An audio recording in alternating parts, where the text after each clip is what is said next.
Development of Shri College of Commerce welcomes you to HR Connect 3.0, expanding vision and exceeding possibilities.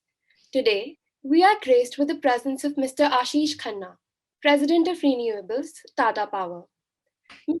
Ashish Khanna completed his Bachelor of Engineering in Mechanical from Delhi College of Engineering, after which he pursued his Masters in Management and Systems from IIT Delhi. He is well experienced in the utilities and infrastructure industry and strives to work towards the betterment of the community as a whole. After turning around Tata Power Solar, he is now vested with the responsibility of growing renewables business for the Tata Power Group. Mr. Ashish Khanna has been recognized as one of the Meaningful Business 100 leaders for the year 2021 by Meaningful Business, a global platform for leaders combining profit and purpose to help achieve the UN global goals. A man who believes in team spirit and extending compassion and empathy towards the people that are working in order to provide quality products and services, he is truly an inspiration for all of us. We extend a very warm welcome to you, sir. Thank you. Thank you, and good afternoon to you all. It's a pleasure interacting with one of the best minds in India. Also, it's heartening to see how the young generation is spending an afternoon with a guy like me rather than having various other options. I respect your time. I respect your judgment, and hopefully we will have a decent time in the next 1 hour on this. And I once again thank the organizer for inviting me and interacting with you. I think it's a topic where we could have start anywhere and end anywhere, but I will stick to the point where I have some of the knowledge and would like to bring the new generation and the brightest of minds like you to certain pointers which might help you in your career and decision-making process for your future. The important thing which is there and is gaining a lot of optics is the global warming. I'm not speaking about the Gretas of the world and what's happening, what's not happening. But the fact remains today that scientifically, if we see, and there is a World Bank report on it, if the global warming in the pace it is going on is not stopped, then very near to 2060 or in between plus minus 5 years, we will have 4-degree temperature, which will be more than the pre-industrial times. Now it looks nothing big for people, especially in SRCCs who are in Delhi. 4 degrees plus and minus from 38 degrees doesn't make a difference. But when you have 4 degrees of global warming taking place, we are looking for very catastrophic effects. And 4 decades are nothing big. A guy like me may not be alive, but all of you would be, and the next generation will be, to face those catastrophic effects, which is not going to be reversible after that. We will be looking for floods, which we have also already experienced in some part of the world, like Canada, to the extent they have not experienced it ever. We'll be looking for, or would be facing forest fires. Acidity in the sea level will increase, and hence a lot of marine life will be in danger. The coral reefs definitely will be on the extinct part. Many of the lands, especially the islands, will not be there. You know, in the current context itself, we are looking for a 3-centimeter rise in the sea level per decade basis. Now, if you look across, even from where I'm speaking in Mumbai, we are at a sea level, and there's hardly any difference between the land and where is the sea out there. So when you have 50 centimeter or 30 centimeter or 50 centimeter or a 1 meter increase out there, it's going to wash out most of the islands, which we know and are the happiest of our places to be in. That is catastrophic. When the land will not be there, it will be submerged in water. And why all of this is happening? Most of it is happening because of the carbon dioxide, which is being emitted, because of our overuse on the fossil fuel and many other places where we are using it, which is not helping this world. And all this global warming, which I am mentioning to you, the benchmark temperature which I have considered is pre-industrial era, which was not that far off. So what we humans have done, not you so far, but some of us who has been on this Mother Earth for longer than you, is that we are trying to destroy the place where we are staying, knowingly or unknowingly. And it's not that we are not aware of it. It's only that we are not taking any action towards it or very limited. We have seen a lot of optics coming in, but the actions are still required to be taken. And that is where renewable energy comes into picture. I'm not saying fossil fuel is bad. That was required, that is required, that will be required. It is required because that's a source of energy. And we all need energy for our various uses. But then, unless we take actions on how do we imagine, how do we reduce these carbon emissions, we are looking forward for major catastrophic impacts on our life in one lifetime itself. It's not for next few generations. Let's understand a fact, and I've personally having worked in various organizations, including multinationals, and I've worked in fossil fuels companies, consultants. Energy is politics. Having said that, if you look back from the generations before you, you would realize that if you are born in a country which has fossil fuel, like whether you are in UAE or you are in US, they have gases. At all these places, you will realize that if you are just born there, you are lucky. You are blessed to be born in a country which is blessed to have fossil fuel. And most of the life has been taken care of. There is enough which the government is ready to give you, which is enough for you, for your life to stay ahead and live an amazing life. It was luck by chance that you were born there, and you were blessed to have something under this earth crust, which is helping everyone and that country and its citizen by doing nothing, utilizing it or exporting it. And we have seen wars. I have personally experienced in a company who has gained enough when there were wars, whether in the recent times, I take a Kuwait war or a Iraq war, take my word, many of historians will prove it too, that there is so much of energy, so much of oil and gas, which was there as a part of the decision-making process when these wars have happened and have been fought for purpose. And then a transition happens.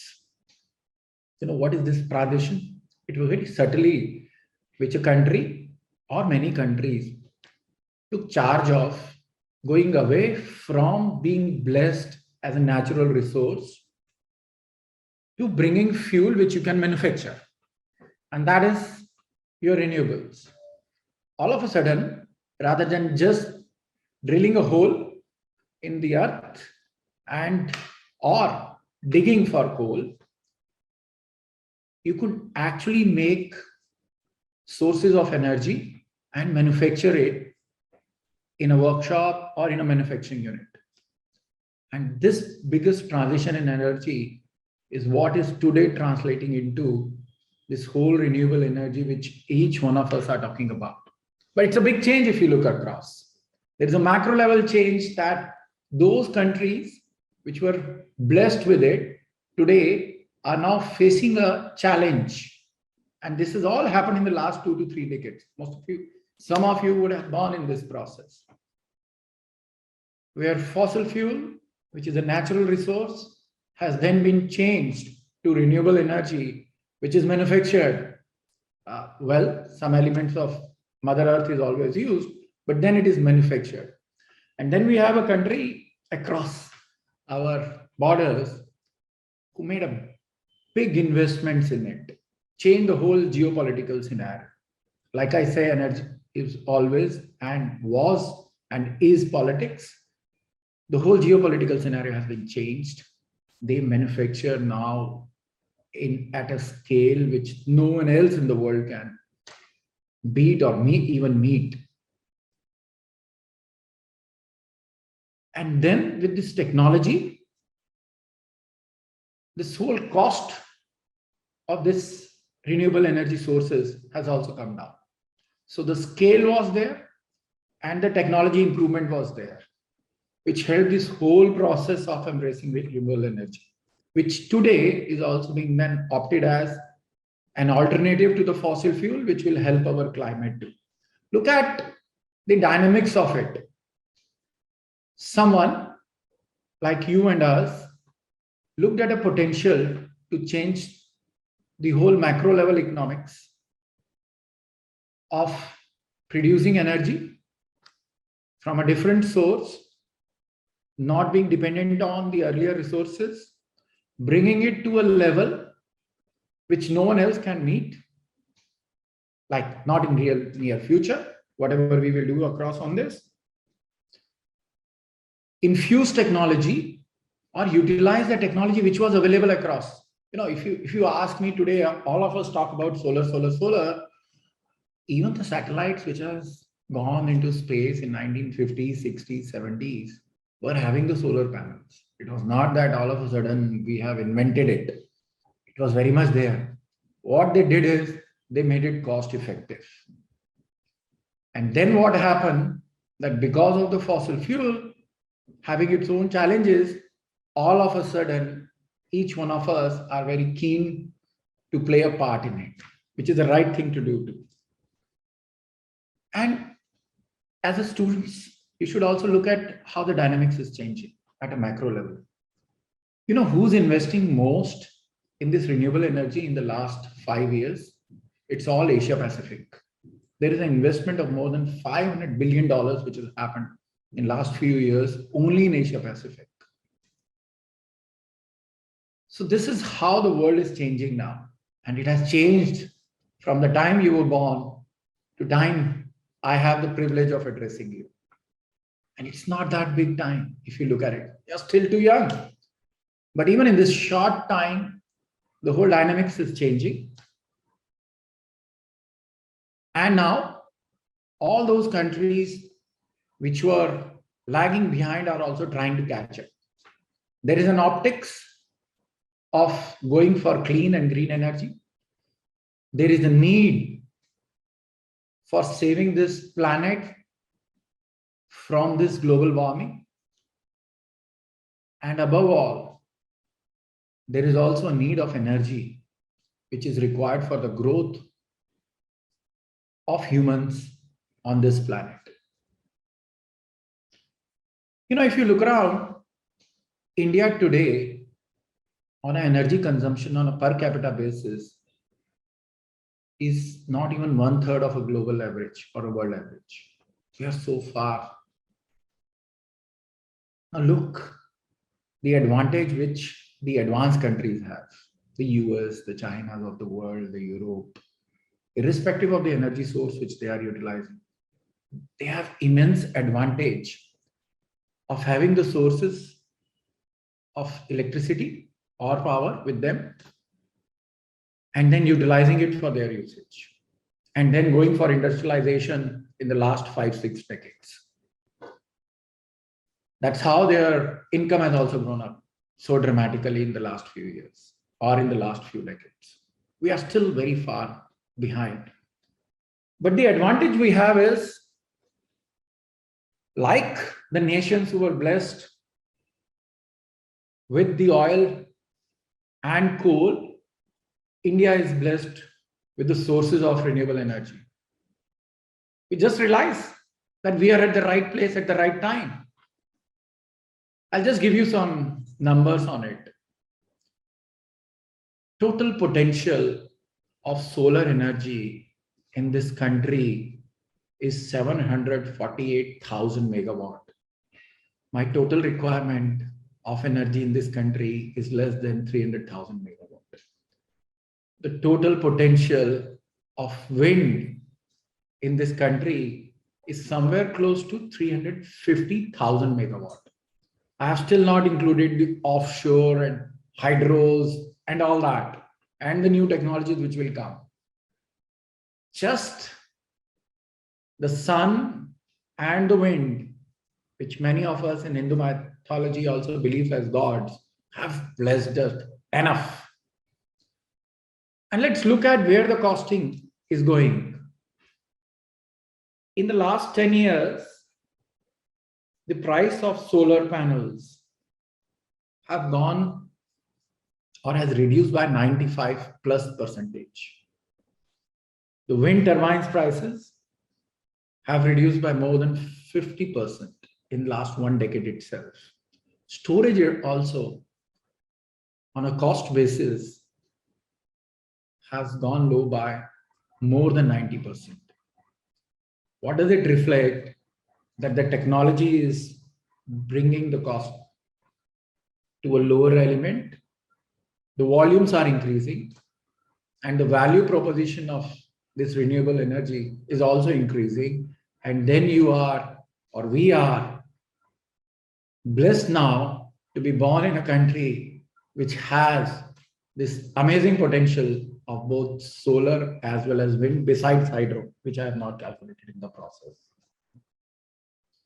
And that's where I think we are moving now. In any other infrastructure segment, and I have worked in many, take my word, I worked in pipelines, I worked in refineries, I worked in mineral and metals in my profile, and I've seen many infrastructure segments.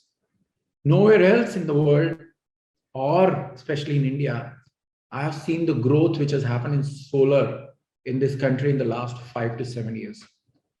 We have grown more than 8 to 10 times in less number of years. It's very important to know that infrastructure is not that easy segment. We have seen how the other infrastructure segments are growing. But we have grown. Maybe because our starting point was low, but still in this country growing by 7 to 8 times in less number of years is no small feat. I think that is what is helping us. There are policy initiatives which have been taken. There are industries which has come forward. There are many companies which were just formed a decade back or even less than that and are today one of the top 3 to 5 companies in renewable in this country.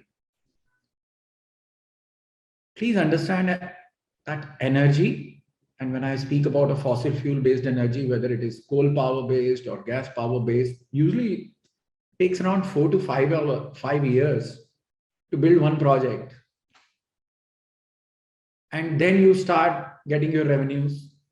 And then you have the variability of a coal price or a gas price. And since you can't use most of your coal assets within the country because of the ash content, you have to import a lot of coal. And then you are also then subjected to the vagaries of foreign exchange, the country laws, and all the geopolitical things comes into picture. And all of a sudden, we have a very changed situation now, especially in renewables. I'm not dependent on anyone else. I don't have to spend my foreign exchange on this. And that's what we all are doing now. And that's what I think is the greatest opportunity for everyone, including you, to look towards this segment. I'm not saying look towards one segment, but there are enough opportunities here for you to look around. Where do you like to play your role on? In the current context, let me also make some of the examples which are personal in nature.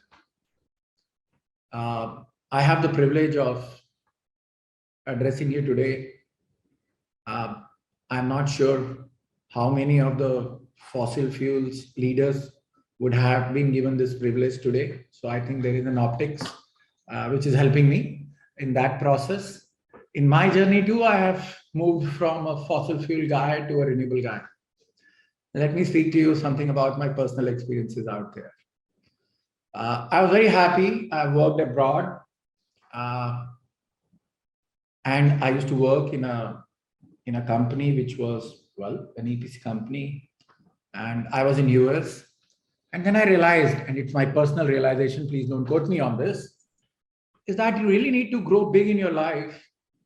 Then my realization was that generally, and if I can use the word goras with due respect to the color and not offending any color on this, but let's say that the Englishmen were the best managers I have come across.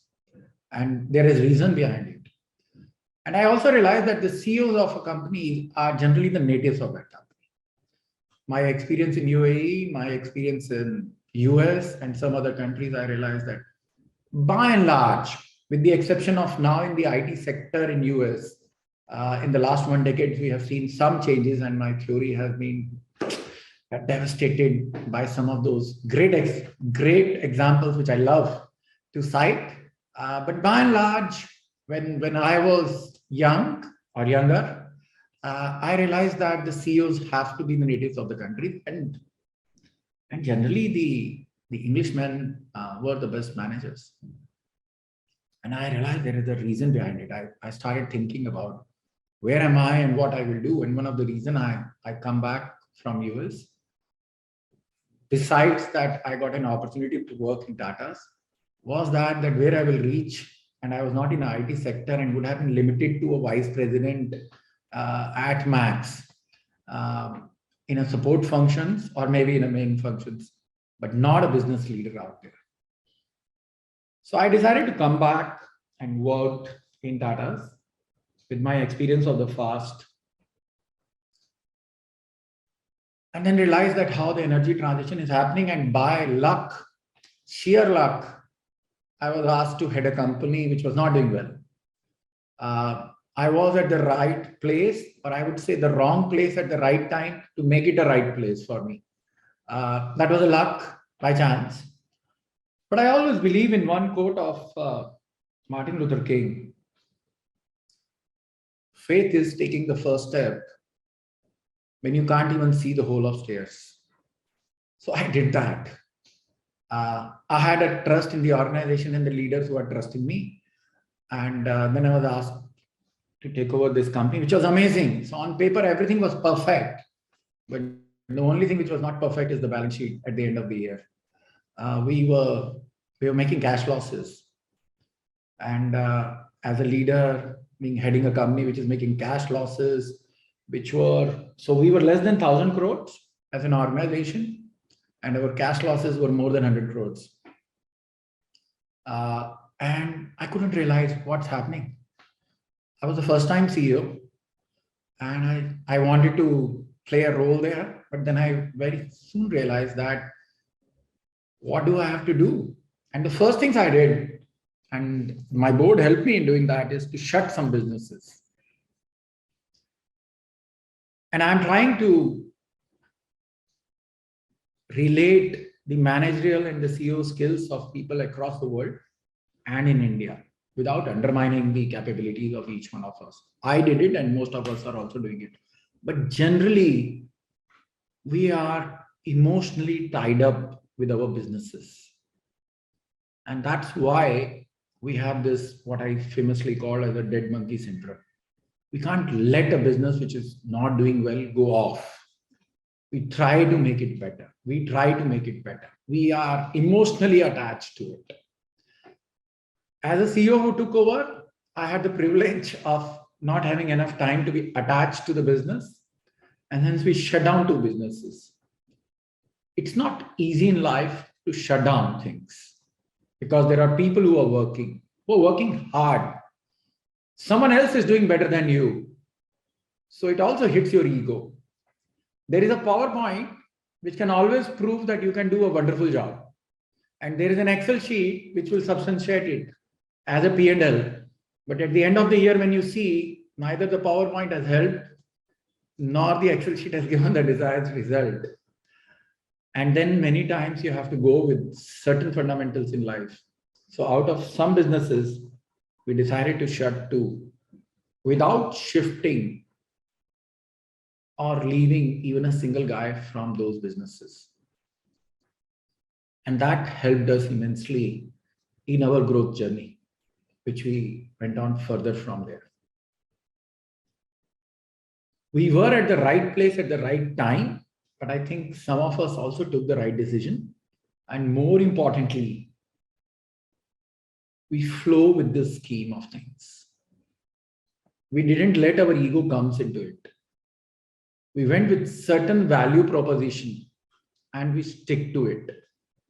These value propositions were not the business propositions.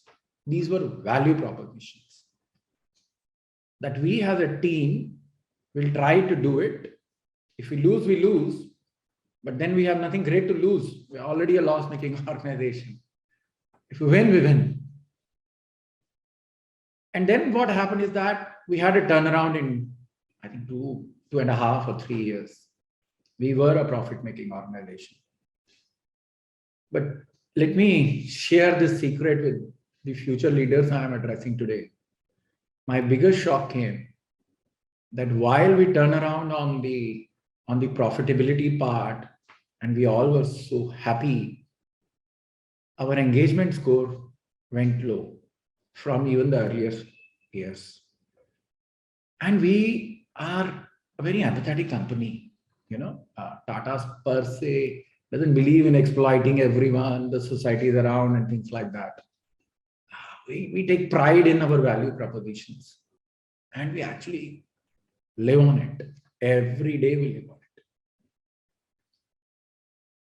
And you know what comes out as one of the reason when we introspected on it?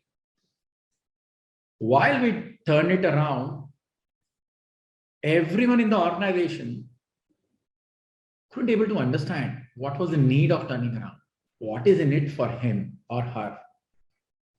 And that was the biggest lesson after 3 years of turning around that organization.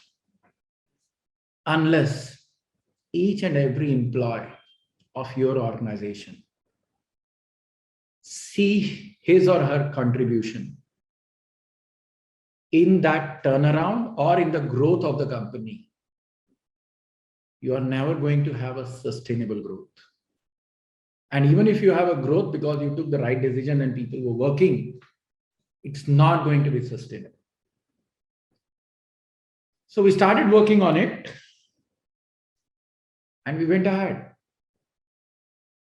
We took certain more decisions in the process of expanding ourselves where our strengths were and taking certain risks. And today, let me tell you, from where we were at 2015, we are virtually 10x on that company's growth. I'm only talking about one company in the whole renewable segment, which I today look after. We are 10x on that. And even our PAT is more than the cash loss which we used to make a few years back. It's all because of the trust and the communication on which we lay immense focus and then live on it. Let me also share with you as a future leader that when you are a leader, and each one of you will be a leader, I'm so proud of what this college of SRCC has produced year-on-year basis. And I have no doubt in my mind that each one of you will be a great leader in times to come. I have only one suggestion. People don't look at your words. They might hear you, but more often than not, they see you. And they see you when the situations are worse. They see you when the situation is good. They look at your behaviors. They look at your value proposition. They look at you at that particular time. And that is where they make their decisions. You may keep on tom-tomming about everything. That doesn't help to a leader. The other thing to a leader is whether you are keeping your biggest critics around you. Because when you grow, you need people who give you feedbacks on what can go wrong. I'll give you an example of another company. It's a great company. I've lived. It was one of, coming from an engineering background, General Electric or GE was a god, is a god too, but was a god of a different dimension earlier. And I have seen in the last 1 or 2 decades, how that company is struggling now. It will revive. It has already revived to a large extent. But even at a world level, a company whose turnover has more than many countries' GDP has come down so dramatically in such a short span of time. The leaders have done everything right. But I think one thing which is very important is that one has to look at how the environment is changing. If you stick to your strengths, it is good.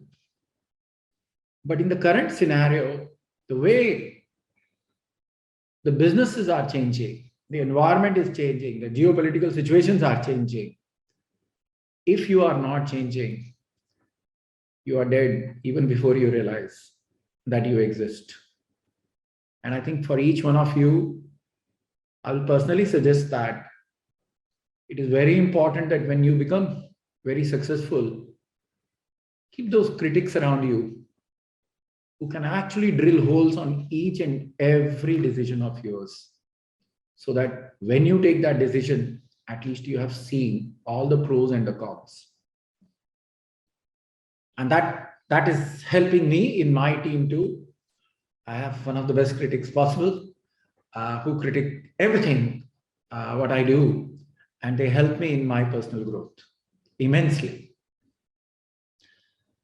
I think one thing which is very important for any organization and its leader is to express vulnerabilities.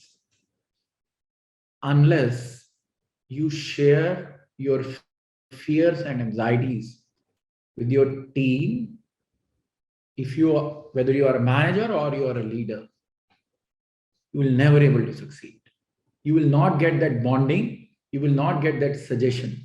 Please appreciate the fact that your team knows that situation and that particular activity much better than what you can ever imagine. They have lived that through. And if you think as a leader, you can guide them, you can give them gyan, what you say is the best, you are digging your own graves.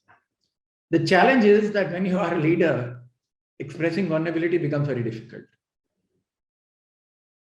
It becomes or is being viewed as a sign of weakness, and leaders cannot be weak. So you have to play this dynamics on how vulnerabilities are not taken as weakness, because your team look towards you for the strength which they need to take them forward. And many times you have to just push your team and push yourself beyond any reasonable level. And for that, you need strength. You cannot afford to be depicting your weakness. But in the same process, it is very important to share with your team your vulnerabilities. And I will strongly suggest you to think and work on the differences between vulnerabilities and weaknesses and what's the best way to take it across. I think one thing which will also help you and help every leader which you have come across, and today don't look at from only business standpoint, but even in politics or otherwise too, is the empathy, which is very important for a leader like you. You know, all of you will have consultants which can give you certain inroads on how the things will move. You will have critics which can tell you the risks and all the other factors which can go wrong. And then you have your own experiences and a group of people who can suggest you how to take the right decision. And you will keep on taking decision every hour. Important factor is that when you are taking this decision, what is your vision? Are you looking with a myopic view of a transaction to be completed? Or you are looking from a long-term perspective on how that particular decision is going to impact your business, going to impact your employees, going to impact your shareholders, and above all, on a long-term horizon, going to impact the community around you. When you as a leader will take those calls, take my word, it will help you immensely in your growth, your company's growth, in the community growth. I can give you an example. We have COVID. We have seen unprecedented time in the last 2 years. None of us were trained. Neither we could have read anywhere how to deal with this situation. Had just fallen all of us. Something can impact me, can impact every employee of my company. And in our business, especially the business I am in, we have around 72 sites, which are all in hinterlands. Uh, they are not in metropolis. They're all at the most of the remotest places. And renewable was not essential services. What helped our employees in this particular time frame was the, the support which we have provided to the community around us was reciprocated in a very different manner in these times. Most of you may not be aware of, but in the villages around India, they have dug up the roads.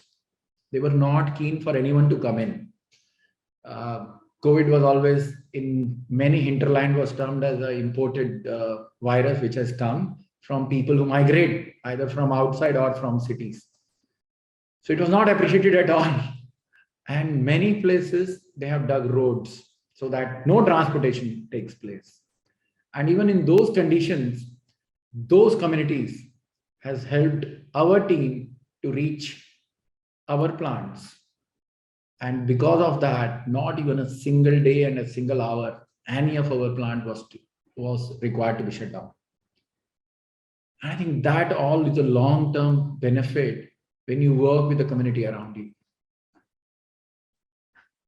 And how the dynamics is changing today. Now let's look at it. That if it is renewable today, then renewable is not going to be in the city of Mumbai or Delhi. We will have rooftops, but then we need solutions which are suited for that. It is going to be in the hinterland, which hardly has any development. It's not the green lands, it's the wastelands, which are going to be utilized for solar. What will happen out there? There is hardly any infrastructure. Where the opportunity lies, create the infrastructure. Let the communities who are working there, the students around that plant, and we have experienced it in Rajasthan and so many other places, train themselves to work on those plants. These plants are there for 25 to 30 years. Very easily, someone can join and retire from there. There's nothing changes there. But if we trained our communities around there, our students there in the technical as well as non-technical front, I think we will change the whole dynamics of the way this country works or how the education system happens in this country. There are immense opportunities out there. I also believe that this is going to be the new IT. What's our strength today? And why IT has been so successful in the past and even the current form. Our strength has been each one of you and us. We have the best of the services which are possible and we can export it to. IT sector has demonstrated it very well. Renewable sector is the next sector which will demonstrate it. You know what is 100,000 megawatt? If you ask me on a scale, 100,000 megawatt, where India is now looking forward for 500 megawatt by the end of this decade. Out of that, 350,000 megawatt will come from solar. We are virtually looking for covering more than 3 Switzerlands only from solar panels. That's the dimension on which we are talking. And it's very different when you look at this scale. And it's not going to stop. Our carbon neutrality from a country standpoint is today committed at 2070. When you have these Switzerlands covered or equal to that area covered, it will require services. India is best suited to provide services with the current IT and digitization infrastructure which is available there. If from Mumbai, I can maintain and operate a plant anywhere in the country, I can do it for anywhere in Europe too. And there is no problem. I can do it in US too. There is no problem. And I think those sorts of opportunities are going to come very soon, where we can take immense advantage of the type of technical knowledge and the background which we have and the success we have created in the IT sector. There is another thing which is interesting, which I will share with you on this dynamics is manufacturing. Most of you would be hearing about PLI schemes and all that. And these are, again, very interesting business models if you look out. Let me look at first the telecom sector and then the automobile sector. If you see in automobile sector, when I was young, we only used to have two cars. My first car was Premier Padmini Fiat, and second was Maruti.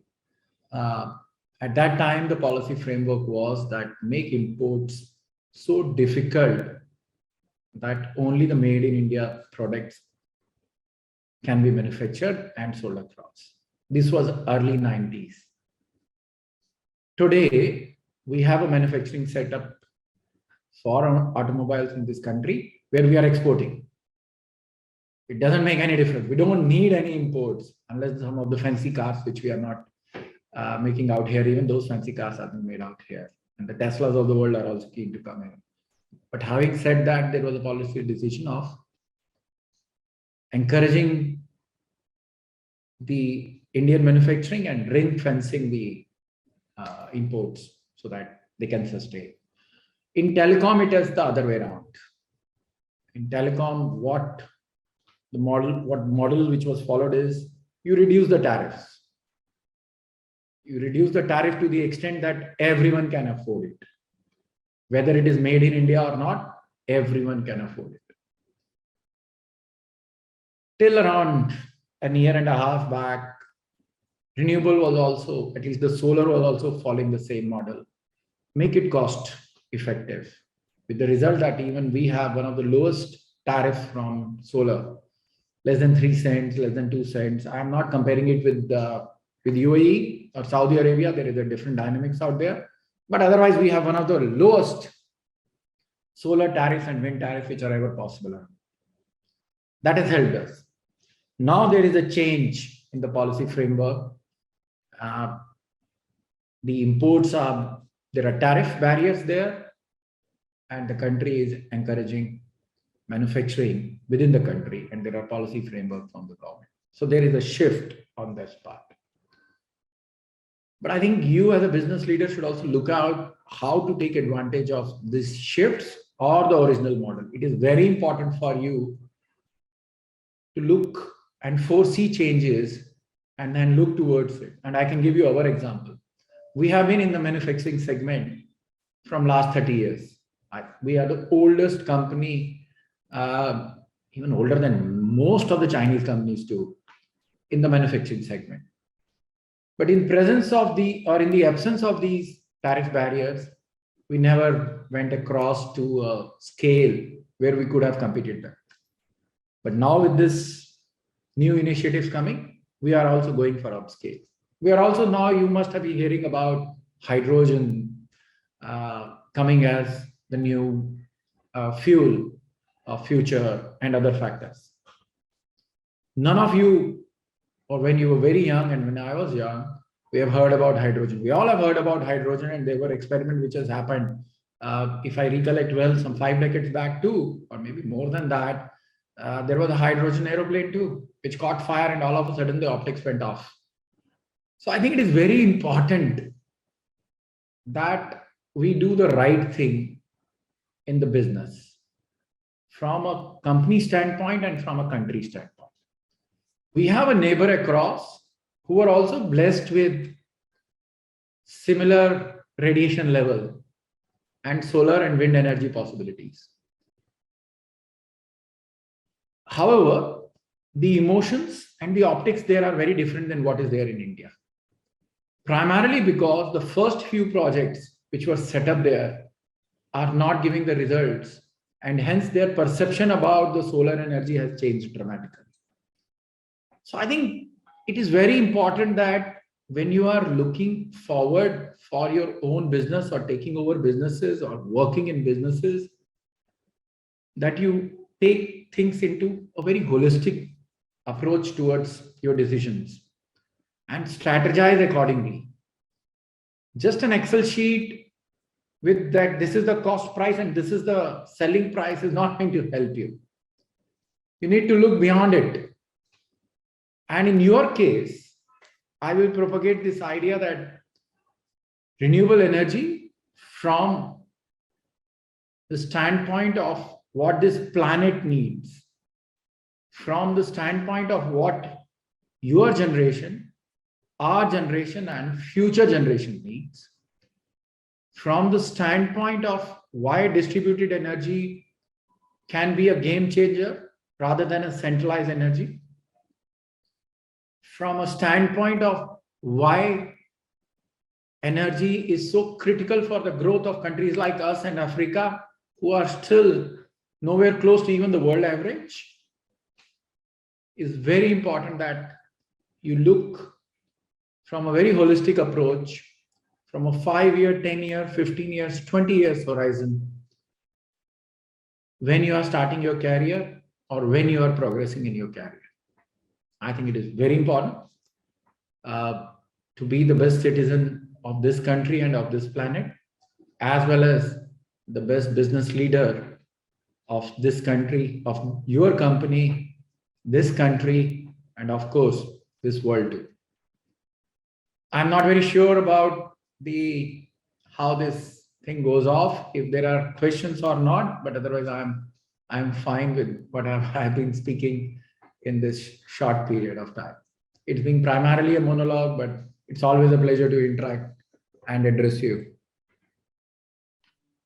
So I would, if it's okay, I would ask the audience to drop in their questions in the chat box.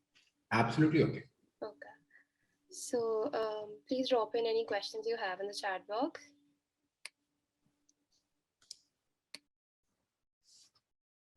Scope of using, I'm reading it. Scope of using new technology in renewable business immense.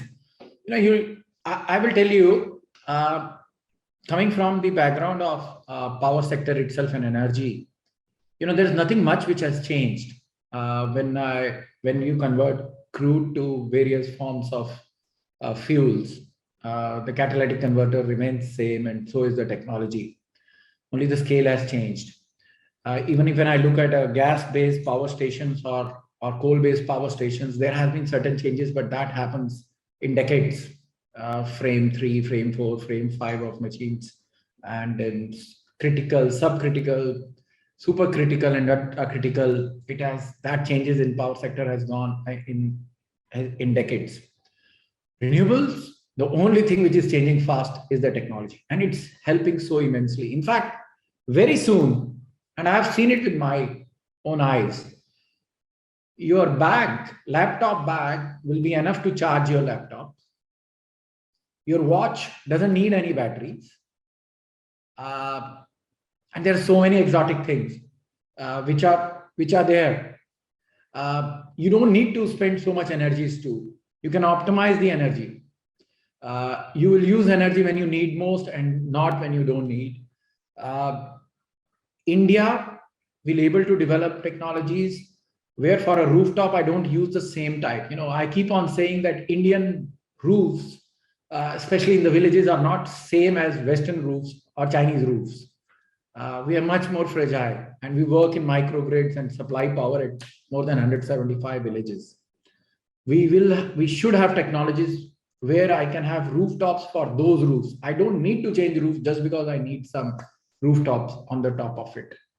So I think it is going to change dramatically. The challenge in our country is we are at best lead adopter of technology. I will be very candid to you. We don't invest so much on R&D for us to do it, but I hope we will. I hope we should, and I'm looking forward to it. That we invest in technologies which are best suited for our country. Today we are just going and importing some and utilizing those technologies either, whether it is in battery storage or it is in any component of renewable. We are at best a lead adopter of technology, nothing more. But it will be a game changer. Take my word. So we have two more questions, if I may take them.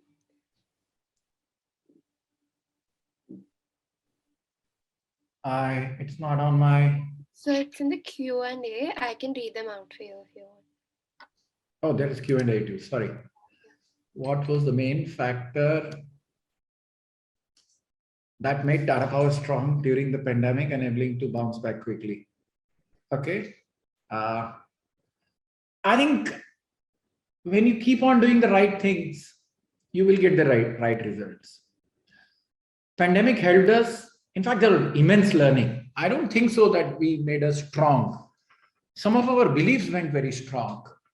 We went back to the each family while we were all. It was unprecedented for each employee and their family members for Tata Power. And like I shared with you, the pressure was same for all. There was COVID was and is and will not discriminate between a CEO and any other individual out there. And believe me, everyone was facing the same pressure. And we have lost lives too in that process. I think it is the empathy towards the employee and their family which helped us the most. Uh, that comes out at a very strong point. And I think the second point which came out is that even in those pressure situations, we found certain opportunities to celebrate even small things. It was not easy, but we celebrated. So there was a sense of optimism, there was a sense of survival, and there was immense bonding, which was developed in that pandemic years, which brought us even much closer. And now we bounced back, I think, more in a much better manner. I think it was a great learning for us. EV coming in India, what do you think is the way about changing the mentality of Indians to switch from normal, considering EV is very upcoming and pricey at the moment? Anonymous, but Miss or Mr. Anonymous, I think you have to appreciate the fact that we are immensely price sensitive culture. Price matter most, and we negotiate. The biggest thing which happened to me when I went to US was no one negotiated there. The culture was very different. When I was young and we used to buy the vegetables, and I have to forcefully accompany my mother, which I never liked at that particular time when I was very young. And the worst thing I liked was she used to haggle for everything. Everything he used to haggle for a few paisa, and I used to wonder what's going on there. But then it goes in our blood. We negotiate. We become very price sensitive citizens and a culture. It doesn't happen in many other cultures. They go to Walmart, it is written out there, they buy it. So that price sensitivity is huge. So in my view, unless we bring these EV solutions at par or lower than the fossil fuel, where it is coming now, we will not able to change it. Just by giving them gyan, giving them or showing them the catastrophic effects and all that will not help us. Once we have it, then we have it. You look at automobile sector per se, you look at telecom per se, look at the way everyone, today we have more number of mobile connections than the population of the country. So that has all happened because of the sensitivity towards pricing. Once it comes below that threshold, we will see a boom out here. And I think that threshold is coming. Technology will help, and that threshold will also help on that. So the question says, some words on the policy of India on ethanol blended petrol. Wow. You see, again, what we are looking out here is how to mix certain fuels which are available with us rather than just importing. I think it's a great opportunity, but then it cannot completely replace. Hydrogen can completely replace. And my view from hydrogen is that in this sense, we may not get pure hydrogen for usage in a very short time in next 1 or 2 decades, but hydrogen to be utilized as a fuel for methane and propanes and even ammonia will be a game changer. So the renewable energy producing, because the biggest, if you look at for hydrogen production, you need the lowest cost of energy, and then electrolyzer does all, and it's a clean source of energy too. So in my view, the low cost of renewable energy, producing hydrogen, and hydrogen be utilized for some other manners, will be a game changer. While these sort of experiments will always work, always good because we have that with us, but that's what it will happen there. Budget's impact on renewable energy sector, some words on the policy of India on ethanol blended petrol that I shared with you. I think this time the budget has imposed import duty. So it's a statement which was known to many of us of imposing 40% on the solar panels, which will make imports uh, at a cost disadvantaged position compared to our own manufacturing. And that is why we should be seeing somewhere close to 30 to 50 gigawatt of manufacturing in solar coming in the next few years. I think that will come across, but important factor is, unlike other segments, manufacturing is something which you invest for next many years. It's not a transaction. So you need a policy sustainability for investment decisions in manufacturing. And the best part is that when we will have manufacturing of the final product, you will have employability, which is going to enhance immensely. And then you also have this other tertiary businesses which comes across along with it. The full chain has to come. Today, the ring fencing has only happened on the finals, but there are other products which are also required, the inputs material which are also imported. And I think once we encourage that too, we will be in a position to have Atmanirbhar Bharat, and all what we manufacture can be utilized within the country and we can export to India. And I can give you my own example from our company. We used to get a premium from our neighborhood compared to our neighborhood in Europe for our products, even though on a technical front they both are same. So India should look forward, and many of us are looking forward for exports too, once we have cost-effective products within the country.